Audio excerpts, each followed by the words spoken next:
Olá, seja bem-vindo ao canal Sede Sapientiae. Nesse vídeo nós iremos meditar sobre a liturgia da palavra do sexto domingo do tempo comum do ano C. Neste domingo a Igreja nos propõe um tema fundamental para a nossa existência humana, o tema da felicidade. Quem de nós não quer ser feliz? Quem de nós não quer alcançar uma vida em plenitude? O Evangelho que hoje é proclamado é o Evangelho de São Lucas, o Evangelho das Bem-aventuranças. Esta palavra bem-aventurança, bem-aventurados, é a palavra grega makarios. E esta palavra pode ser traduzida também para o português como felizes, e por isso o tema da felicidade. Mas quem são os felizes, segundo o Evangelho? Quem são os felizes proclamados pelos lábios de Jesus? Felizes são os pobres, felizes são os famintos, felizes são os que choram e felizes são os que são perseguidos por causa da fé. Ao mesmo tempo, o Evangelho nos apresenta Jesus também fazendo algumas conjurações contra alguns tipos de pessoas, dizendo: ai de vós, ricos, ai de vós que agora tendes fartura, ai de vós que agora riem, ai de vós que são reconhecidos publicamente, que são reconhecidos socialmente, pois foi assim que trataram os falsos profetas. Quem são os homens e as mulheres verdadeiramente felizes aos olhos de Jesus? São aqueles que têm Deus por sua maior riqueza. São aqueles que possuem o reino do céu. São aqueles que buscam em primeiro lugar o reino de Deus. Na verdade, quando Jesus proclama os pobres, os famintos, os que choram e os que são perseguidos por causa da fé como bem-aventurados, Jesus não está fazendo aqui simplesmente uma categorização segundo questões sociais. Não. Jesus está olhando para a realidade espiritual, para a realidade como cada um vive a sua fé. Os pobres são aqueles que esperam tudo de Deus. Aqueles que são famintos são aqueles que querem ser saciados plenamente por Deus e se abrem para receber a graça de Deus. Os que choram nesse mundo são aqueles que esperam receber a consolação de Deus e que têm em Deus a sua grande esperança. Aqueles que são perseguidos por causa da fé são aqueles que têm a Deus como o seu sustento, o seu amparo e que não abrem mão daquilo que é a palavra de Deus e de quem é Deus mesmo na sua vida. Esses são felizes, esses são os mais ricos, esses são os mais afortunados nesta vida, porque, na verdade, eles têm a Deus como sua maior riqueza, têm a Deus como seu maior tesouro. E é isso que nós iremos meditar nesta homilia, nesta reflexão. Mas antes de partirmos para um aprofundamento do Evangelho, eu gostaria de apresentar aqui também o pensamento de um grande homem do século XX, Viktor Frankl, que foi um psiquiatra austríaco que passou pela experiência dos campos de concentração durante a Segunda Guerra Mundial. Viktor Frankl, diante desta realidade da felicidade, que é uma questão tão humana e algo que está tão presente nas nossas vidas, especialmente na vida do homem moderno, ele tem uma resposta e uma teoria bastante desconcertante e, podemos dizer assim, não tão comum como nos dias de hoje. Porque, se nós olharmos para o homem de hoje, nós vamos ver que o homem de hoje quer a felicidade a qualquer preço, quer a felicidade a todo custo. Mas, por causa disso, nós encontramos um paradigma no homem moderno. Quanto mais ele tenta ser feliz a todo custo, mais ele constrói a sua própria infelicidade. Quanto mais ele quer se apossar da felicidade, mais infeliz ele se torna. E o Viktor Frankl, ele diz exatamente isso. Ele diz que a felicidade não é algo que nós devamos buscar.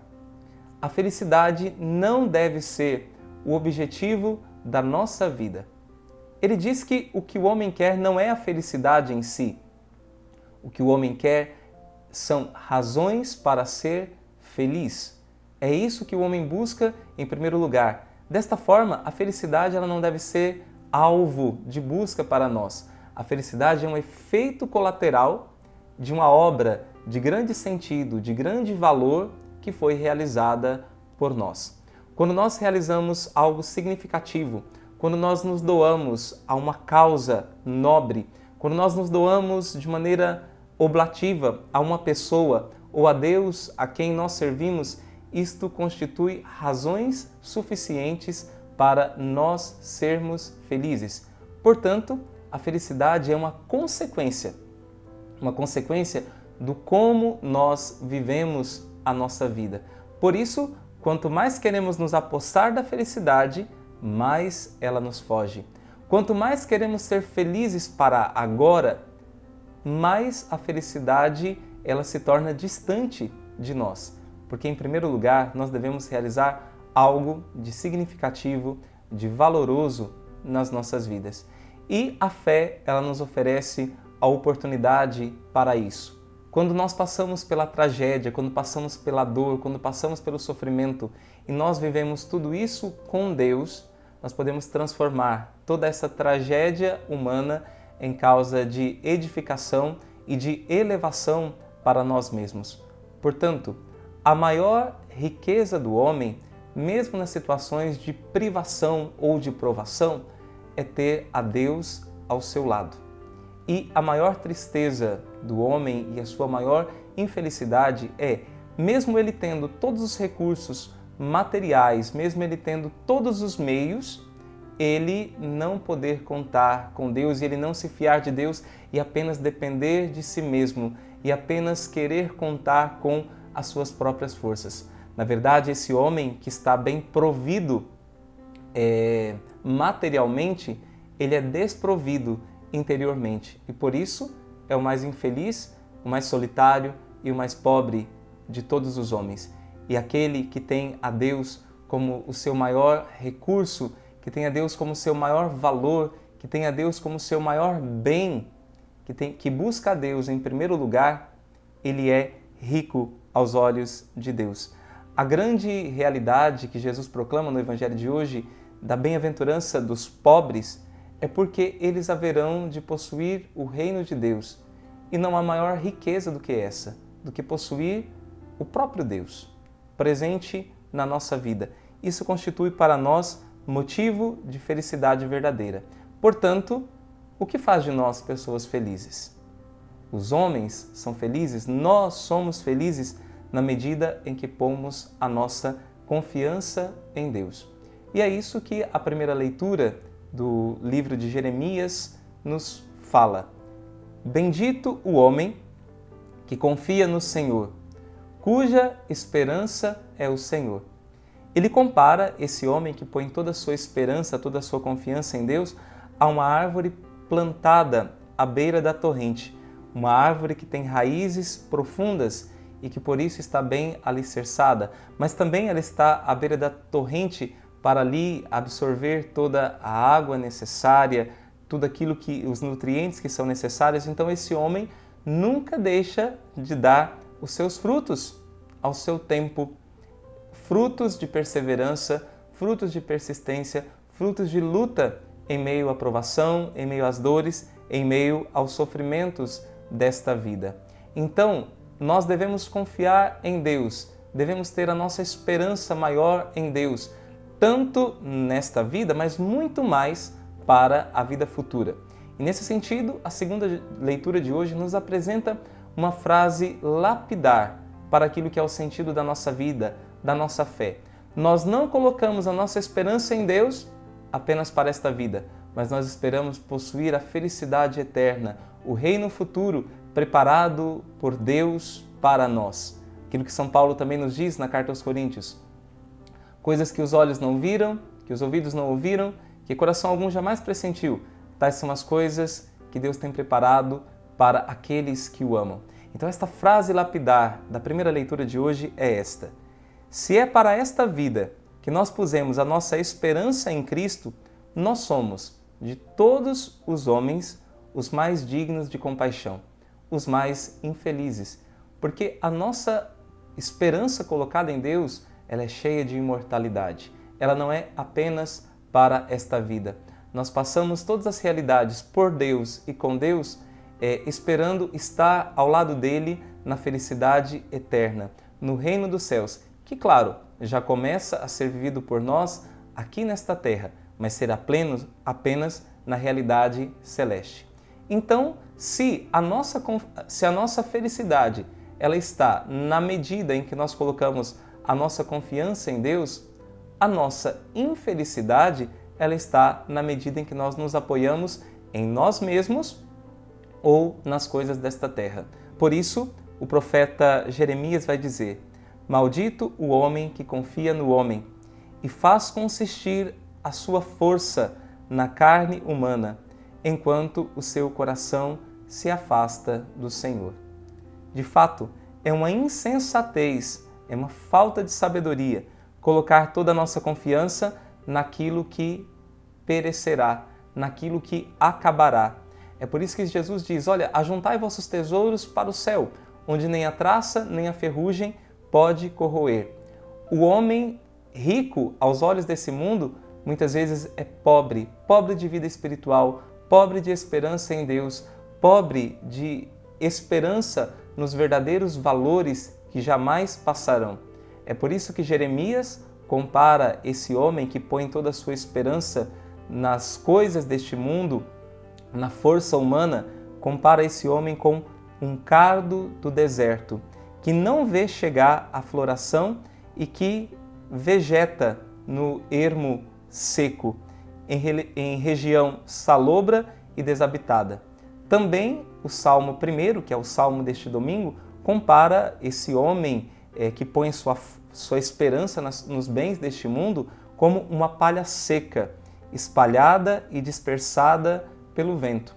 É um homem que experimentará a tristeza e a morte, porque não tem uma verdadeira vida interior, não tem uma verdadeira vida em Deus. É por isso que Jesus, no Evangelho, ele nos diz que a nossa maior riqueza é Deus e que nós devemos buscar, em primeiro lugar, o reino de Deus e a sua justiça. E todas as outras coisas nos serão acrescentadas. O contrário disso, o homem infeliz, o homem que põe sua esperança nos bens deste mundo, é o homem avarento, o homem com o coração cheio de cobiça. E no capítulo 12 do Evangelho de São Lucas, Jesus vai nos dizer: guardai-vos escrupulosamente de toda a avareza, porque a vida de um homem, ainda que ele esteja na abundância, não depende de suas riquezas. Então Jesus conta a história do homem rico que fez uma grande plantação e pensou: como que eu vou recolher tudo isso? Mandou destruir os celeiros antigos que ele tinha, construir novos celeiros grandiosos que podia conter toda a colheita da sua plantação e depois, então, ele diz para si mesmo: ó minha alma, tem muitos bens em depósito para muitíssimos anos. Descansa, come, bebe, regala-te. Deus, porém, lhe disse: insensato. Tem outra tradução que diz: louco. Nesta noite ainda exigirão de ti a tua alma. E as coisas que ajuntaste, de que te servirão? De quem serão? Assim acontece ao homem que entesoura para si mesmo e não é rico para Deus. A nossa maior felicidade consiste em sermos ricos de Deus, dos verdadeiros valores do Evangelho, dos verdadeiros valores que a nossa fé nos propõe. Então, aqui está a nossa maior riqueza. Se nós formos ricos dos bens deste mundo, mas não tivermos Deus, nós somos de todos os homens os mais pobres e os mais infelizes. É por isso que São Paulo, ele compara a avareza, a cobiça, com uma idolatria. Uma verdadeira idolatria, porque a pessoa avarenta, ela acaba trocando as posses, os bens por Deus. Ela acaba deixando Deus de lado e colocando toda a sua esperança nessas coisas. E essa pessoa é uma espécie de poço sem fundo, porque quanto mais tem, mais quer ter, nunca está satisfeita com nada, nunca está satisfeita com a própria vida, nunca está satisfeita consigo mesmo e por isso nunca é feliz. Então, se nós temos Deus, nós temos tudo. E a palavra de Deus nos ensina que o pouco com Deus é muito, porque Deus é a nossa maior riqueza e não aquilo que simplesmente nós possuímos exteriormente. Eu gostaria de concluir esta homilia com dois pensamentos. Um primeiro pensamento é do beato, do cardeal John Henry Newman, e o segundo pensamento é do Catecismo da Igreja Católica. O beato Newman nos diz o seguinte: a riqueza é o grande Deus atual. A ela presta uma homenagem instintiva a multidão e toda a massa dos homens. Medem a felicidade pelo tamanho da fortuna e, segundo a fortuna, medem também a honradez. Tudo isto provém da convicção de que, tendo riqueza, tudo se consegue. A riqueza é, pois, um dos ídolos atuais, da mesma forma que a fama. A fama, de fato, de alguém ser conhecido e fazer estardalhaço na sociedade, o que poderíamos chamar de notoriedade da imprensa, chegou a ser considerada um bem em si mesma, um sumo bem, um objeto também ela de verdadeira veneração. Basta nós vermos como que as crianças mesmo são inculcadas nesta realidade da fama. Elas esperam ser famosas, elas têm aquelas pessoas, os astros da televisão, os astros do esporte, que são famosos, por assim dizer, como seus maiores referenciais. Hoje os referenciais das nossas crianças não são mais as pessoas virtuosas, não são mais as pessoas honradas, não são as pessoas mais que construíram uma vida justa aos olhos de Deus, mas são aqueles que têm fama, são aqueles que têm dinheiro, são aqueles que alcançaram o sucesso, o êxito aos olhos deste mundo, que são os referenciais das nossas crianças.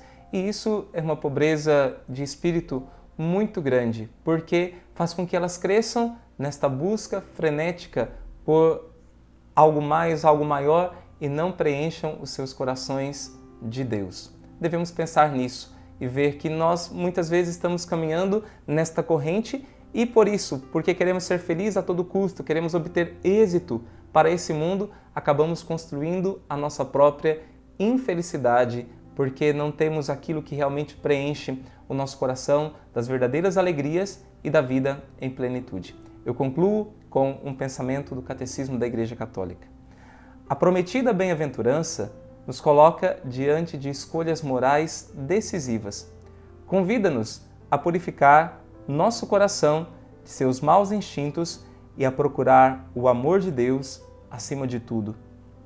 Ensina que a verdadeira felicidade não está nas riquezas ou no bem-estar, nem na glória humana ou no poder, nem em qualquer obra humana, por mais útil que seja, como as ciências, a técnica e as artes, nem em outra criatura qualquer, mas apenas em Deus, fonte de todo bem e de todo amor. Que Deus seja para nós a nossa maior riqueza. A quem a Deus tem, nada lhe falta, só Deus basta, nos falava Santa Teresa d'Ávila. Que Deus nos baste, que Deus seja a nossa maior riqueza e assim, mesmo pobres aos olhos deste mundo, nós seremos os mais ricos, os mais felizes, os mais agraciados.